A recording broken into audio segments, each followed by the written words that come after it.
Сәлем достар, бүгін біз мясо по-французски дайындаймыз. Бізге керегі пияз, помидор, фарш, картоп, сыр, майонез, тұз, сұйық май. Алдымен духовкамызды ыдысын алып, осылай май құйып, жағып алғаннан кейін картоптарымызды тізбектеп орналастырып шығамыз. Картоп орташа жұқалықта туралуы тиіс. Тым жұқалықты турап жібермеңіздер. Картоптарымызды осылай бір слой орналастырып алғаннан кейін аздап дәміне қарай тұз себеміз және де майонезімізді себеміз.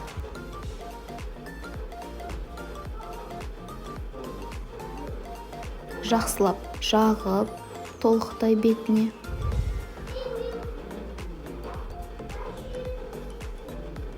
Барлық бөлігін майонезбен жағып аламыз.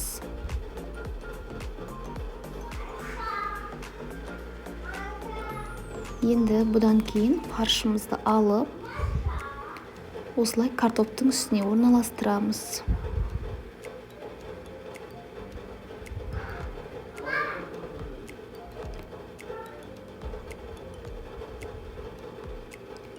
Толықтай картоптың бетін жауып тұрды осылай фарштарымыз. Енді осы фаршымыздың үстіне ұсақтап туралған дөңгелектене пияздарымызды орналастырып шығамыз.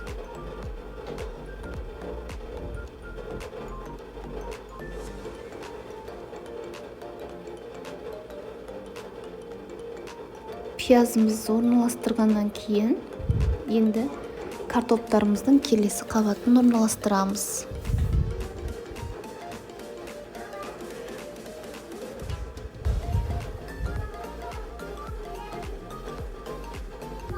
Картоптарды турағаннан кейін жалпы жылы суға салып қойыңыздар, сол кезде крахмалы кетіп жақсы болып тұрады. Осылай картоптарымызды қабаттап орналастырып алдық.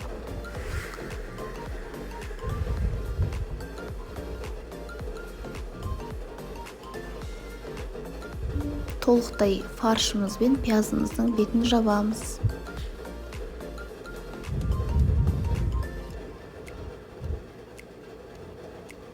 Енді картопымыздың үстіне майонез себеміз дағы. Кисточкамызбен тағы да бетін жағып шығамыз.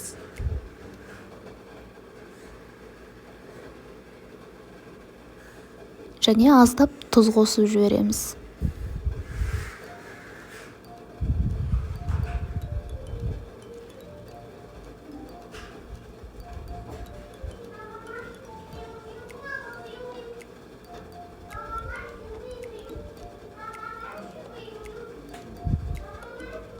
Және соңында осылай дөңгелектене туралған помидорларымызды орналастырамыз. Бұл соңғы қабаты.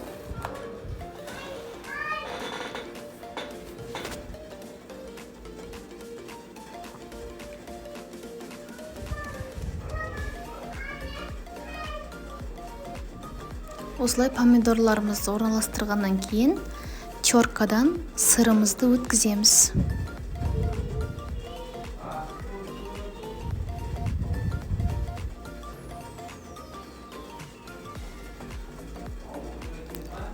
Біздің тамағымыз пешке салуға дайын тұр. Пешке салып, піскенше күтеміз. Уақыт өте, өзінің уақыты болған кезде мына осылай пісіп шығады. Өте дәмді болады, әрі жеңіл. Ас кешкі міндетті түрде осылай жасап көріңіздер. Сіздермен болған Фариза Тілеулес, барлықтарыңызға ас болсын.